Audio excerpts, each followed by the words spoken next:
Merhaba sevgili 6. sınıf öğrencileri, kanalımıza hoş geldiniz. Türkçe dersi devam ediyor.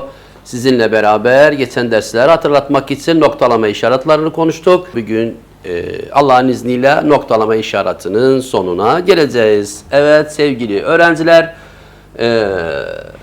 noktalama işaretinden tırnak işaretine ulaştık. Tırnak işaretinin kullanımı nasıl olacak?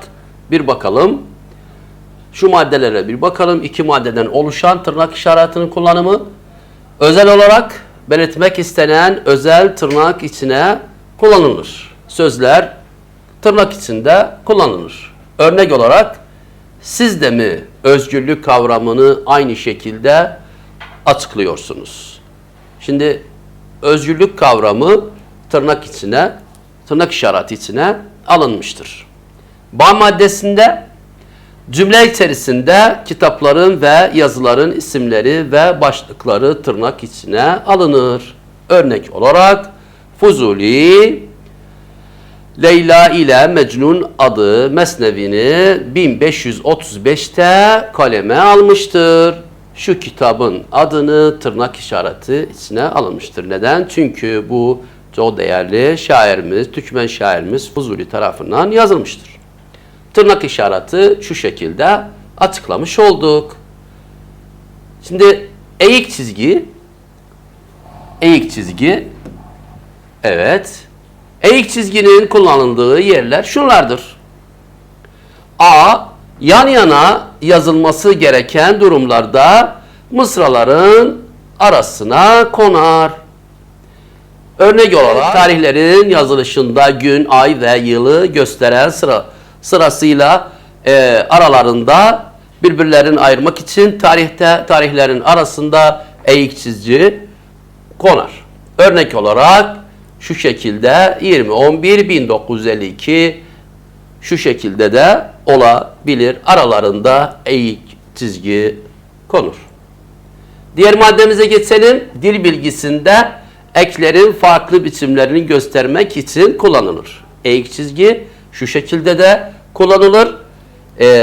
Dil bilgisine ait olan eklerin farklı biçimlerini göstermek için mesela birisi yönelme ekidi, birisi belirtme ekidi, ne bileyim farklı biçimlerde göstermek için eğik çizgi kullanılır. Diğer maddemize geçelim eğik çizgiyle ilgili. Yine matematikte bölme işareti olarak kullanılır. Bakınız sevgili çocuklarımız, Türkçenin matematikle ya da fen bilgisiyle yoğun bir ilgisi vardır. Burada da matematiksel olarak matematikte bölme işlemini göstermek için hatırlarsanız noktayı da söylemiştik. Çarpma yerine kullanılır. Şimdi de matematikte bölme işleminin yerine eğik çizgi kullanabiliriz. 68/4 eşittir 17. Şu şekilde eğik çizgini bitirmiş olduk. Geçelim yay, ayraç.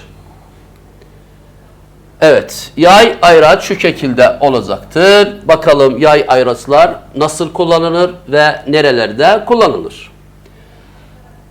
A maddesinde tiyatro eserlerinde ve senaryolarda konuşanın hareketlerini, durumunu açıklamak ve göstermek için kullanılır. Tiyatro ve senaryolarda konuşanların hareketlerini, durumu bildirmek için kullanılır. Nasıl? Örnek olarak kadın başını sallayarak yerinden kalkar. Onlara asla izin vermeyeceğim. Burada kadın konuşacak ama kadının yanında ne var? Konuşmasının çizginin yanında ayraç var. Şu şekilde kadın şu hareketi yaptıktan sonra bu konuşmayı söyleyecektir. Evet.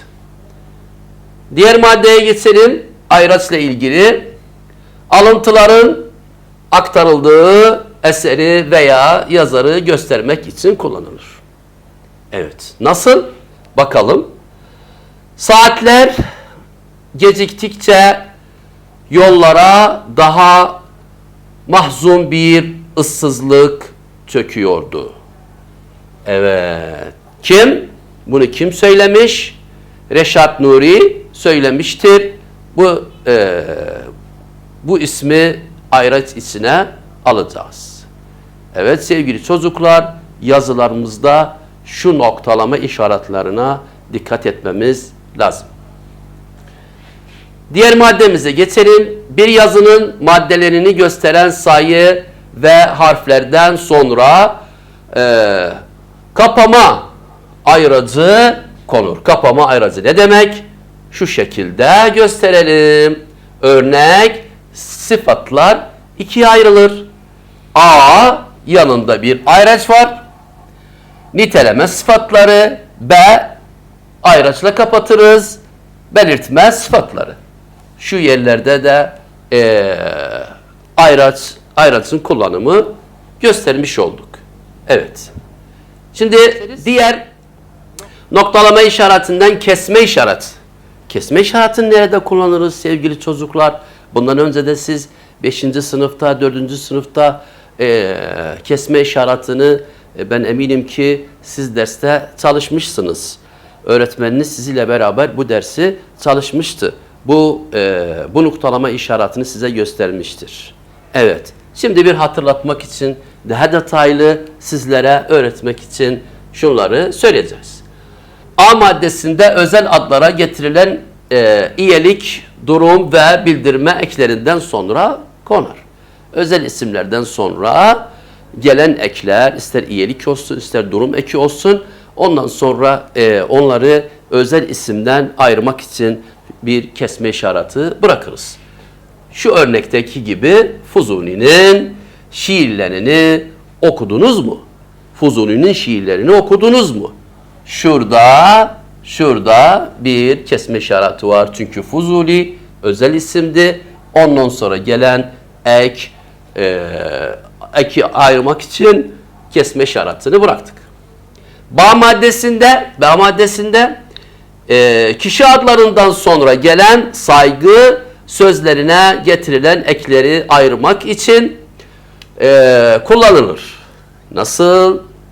Şurada da bu da önemlidir. Siz öğretmeninize ya da okul müdürünüze onlara bir yazı yazdığınız zaman şu şekilde kesme işaretini kullanmanız gerekir. Örnek olarak Nihat Bey'e.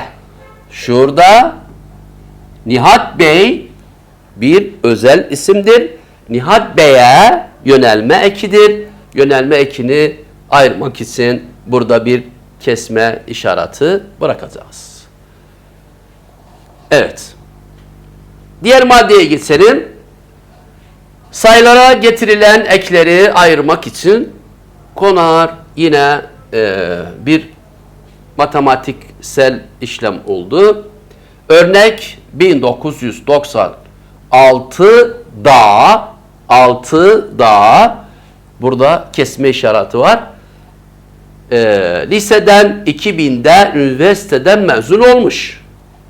Şimdi sevgili öğrencilerimiz, 1996'da niye 6'da kullandı? Çünkü 6 kelimesi neyle bitmiş? Bir ünlüyle bitmiş. Onun için son hecesi ünlü olduğu için burada da kullandık.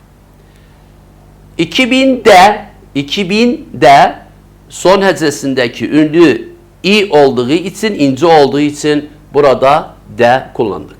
Buna da dikkat etmemiz lazım. Belki de sayılarda 1995 olabilir. 95 olduğu zaman sert ünsüzle bittiği zaman orada 1995'te kullanırız. Çünkü sert ünsüzle bitmiştir. Evet. Son olarak kısaltmalara getiren ekleri ayırmak için konur. Bakalım. Örnek. Şurada kısaltmalar. Geçen ders kısaltmaları öğrendiniz. Hani DR, doktor olarak orada nokta kullandık. Şimdi ondan sonra gelen ekleri yine kesme işaretiyle ayırırız. BM'nin yani Birleşmiş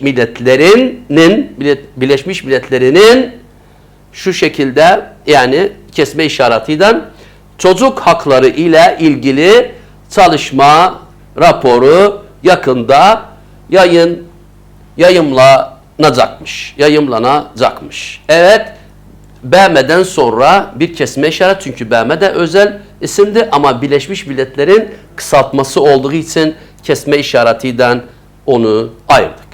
Evet sevgili çocuklarımız, bugünkü noktalama işareti 6. sınıf kitabında sona erdi. 3 ders, 4 ders boyunca noktalama işaretini çalıştık. Siz de yazılarınızda noktalama işaretine dikkat etmeniz çok önem göstermektedir. Çok önemlidir. Çünkü yazılarınızı noktalama işaretiyle kullandığınız zaman yazılarınız daha güzel görükür, daha anlamlı görükür. Çünkü dün söylemiştik, geçen ders söylemiştik, bir virgül bile cümlenin içinde eksik olduğu zaman o cümlenin anlamı değişir. Evet sevgili 6. sınıf öğrencilerimiz, noktalama işareti bittikten sonra dersimiz de bitmiş oldu. Gelecek ders buluşmak üzere. Hepinizi Allah'a ısmarladık.